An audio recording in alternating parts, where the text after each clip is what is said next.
हमारे साथ है केंद्रीय मंत्री रविशंकर प्रसाद जी।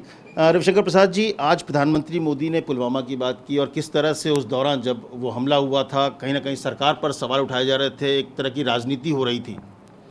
पहला सवाल, आज 31 अक्टूबर है। देश के महान सपूत सरदार पटेल को मेरा प्रणाम।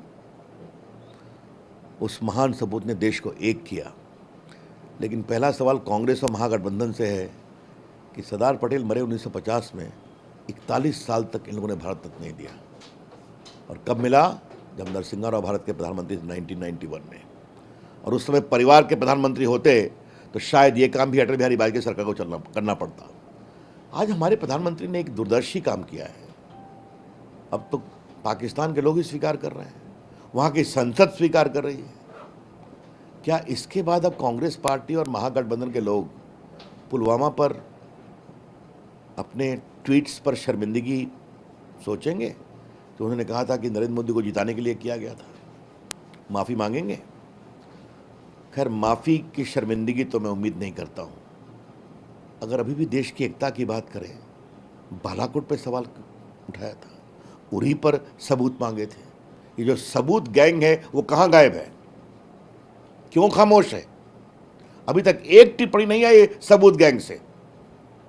जबकि पाकिस्तान की संसद में चर्चा हुई और पाकिस्तान की संसद में ये भी चर्चा हुई कि किस तरह से अभिनंदन को छोड़ना पड़ा। उस रात के 9 बजे की बात हुई थी और वो भारत के नए साहस का परिचायक है, ये तो कहना चाहते हैं। तो शायद विपक्षी अगर भारत की इस उभरती अंतर्राष्ट्रीय साहस की छवि का थोड़ा सम्मान करना सीखें तो उनका भी भला होगा, देश का भी भला होगा। इसके बावजूद उन्होंने, वो जो विपक्ष है कांग्रेस, वो कह रही है कि जानबूझकर बिहार चुनाव में पाकिस्तान को घुसड़ने की कोशिश हो रही है ताकि उनके पास इश्यूज नहीं है, नीतीश कुमार के पास मुद्दा नहीं है, विकास कोई किया नहीं, इसलिए बार बार पाकिस्तान की बात तो बोलने दीजिए। यहाँ पर चीन को किसने घुसाया? नवादा हिस्सा की सभा में कवर कर लीजिए आप। लेकिन ये बात क्यों नहीं कही जानी चाहिए कि गलवान घाटी में अगर बिहार रेजिमेंटल सेंटर के सेना के लोगों ने साहस दिखाया तो चर्चा क्यों नहीं होनी चाहिए? क्या बिहार के लोगों को देशभक्ति, राष्ट्रभक्ति और राष्ट्र की सुरक्षा की चिंता नहीं है? अगर ये लोग बोलते हैं तो ये बिहारियों की समझदारी का अपमान है। और एक बिहारी के रूप में मुझे बहुत गंभीर क्षोभ है इस पर। क्यों नहीं?